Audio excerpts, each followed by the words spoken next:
యువతకి ఉపాధి కల్పిస్తామని చెప్పారు, మెగా డిఎస్సీలు అని చెప్పారు.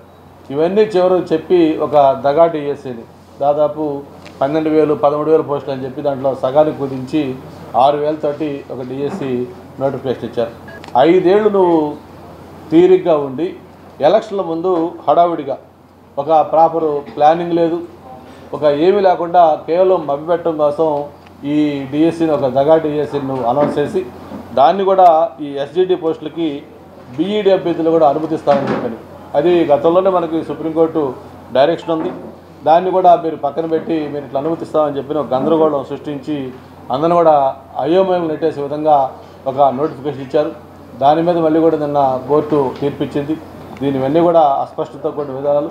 మీకు తెలుసు ఖచ్చితంగా ఎన్నికల్లోపు ఈ డిఎస్సీ కంప్లీట్ చేయలేమని చెప్పని తెలిసి మీరు నిరుద్యోగ యువతని మభ్యపెట్టడం తప్ప వేరే ఏం కాదు. ప్రజలు ఇవన్నీ కూడా గమనిస్తూ ఉన్నారు. మరి మీరు పేదలకి పెత్తందారులకి పోటీ అన్నా లేకపోతే ఇంకోటి చెప్పినా ప్రజలు అన్నీ కూడా గమనిస్తూ ఉన్నారు. మీరు నవరత్నాలు అమలు చేశాను, నేను 99% హామీలు పూర్తి చేశాను, లేకపోతే ఇంకోటి చెప్పినా కూడా ప్రజలు నమ్మే స్థితులు లేరు. అన్నీ కూడా ఈరోజు వాస్తవాలు ఏంటో వాళ్ళకి అర్థమవుతా ఉన్నాయి. సార్, చలో సెక్రటేరియట్కి పిలుపునిచ్చిన మెగా డిఎస్సీ పైన షర్మిల గారిని హౌస్ అరెస్ట్ చేశారు. దాన్ని ఖచ్చితంగా ఖండిస్తున్నాం. ఎందుకంటే అది చాలా తప్పు. వాళ్ళు చేస్తుంది దగా, అది వాళ్ళు చేస్తుంది మోసం.